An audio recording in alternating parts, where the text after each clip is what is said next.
สวัสดีครับคลิปนี้มาชมวิธีการซ่อมไฟของปลั๊กพ่วงขาดแบบบ้านๆกันนะครับผมจะใช้วิธีเปลี่ยนไฟเลยนะสังเกตดูนะครับตัวเนี้ยไฟมาเนื่องจากว่าตรงเนี้ยไฟติดแล้วนะสีแดงแต่ว่าไฟตรงเนี้ยขาดนะครับผมก็จะเลือกหลอดไฟตรงนี้มาผมสั่งซื้อมาแล้วแหละเป็นหลอดไฟ220โวลต์นะครับกะจะเอามาเจาะแล้วใส่เป็นตัวอย่างเผื่อว่าใครจะเอาไอเดียนี้ไปซ่อมไฟเพื่อบอกสถานะของปลั๊กพ่วงนะครับตัวนี้เป็นไฟที่สามารถเจาะแล้วขันเข้าไปได้เลยสามารถสั่งซื้อได้ตามลิงก์ใต้คลิปนะครับตัวนี้ก็เอามาเป็นตัวอย่างให้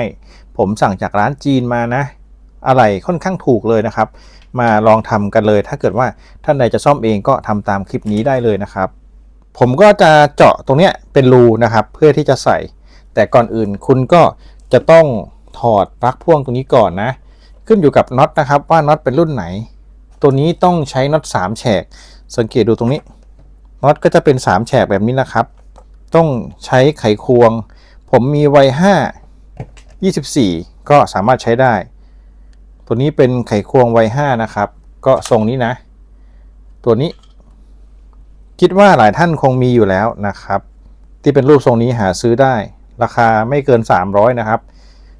ก็ถอดน็อตออกทั้งหมดเลยเดี๋ยวจะมาดูไส้ในกันว่าไส้ในเป็นยังไงบ้างโอเค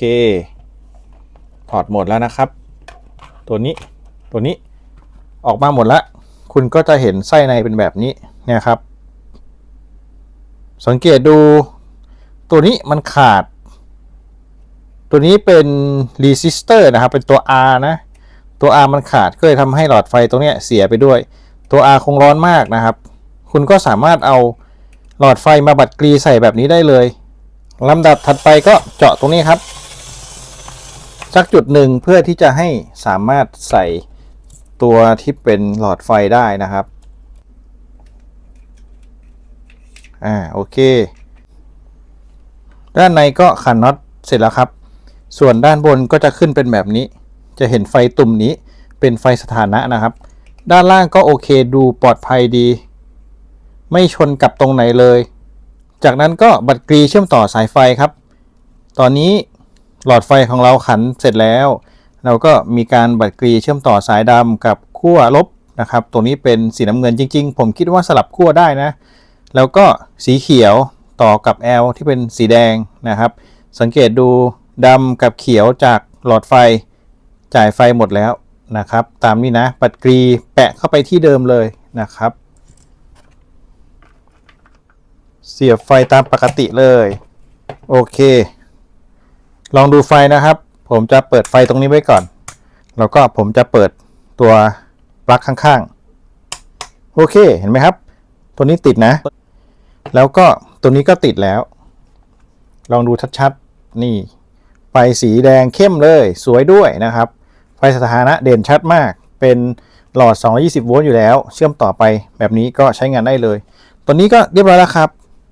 ถอดปลั๊กแล้วก็ประกอบขันน็อตกลับนะครับขันน็อต1 2 3 4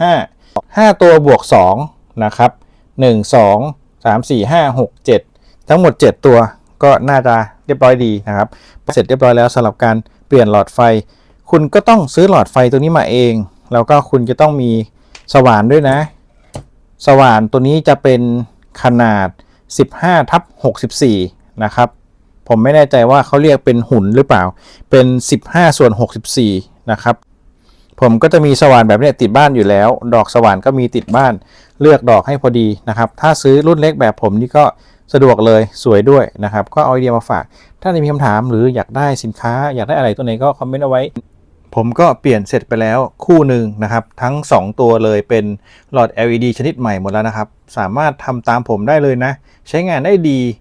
หลอดไฟก็ดูเหมือนจะทนดีนะครับเนื่องจากออกแบบมาเป็นหลอด LED โดยที่ไม่ต้องมีตัวต้านทานไม่ต้องมีตัว R นะครับคิดว่าน่าจะใช้งานได้ยาวเลยตัวนี้ก็เอาไอเดียมาฝากถ้ามีคำถามหรืออยากได้สินค้าอยากได้อะไรตัวไหนก็คอมเมนต์เอาไว้เดี๋ยวจะส่งลิงก์ให้นะครับสำหรับคลิปนี้ก็ไม่เพียงเท่านี้ขอบคุณที่รับชมครับสวัสดีครับ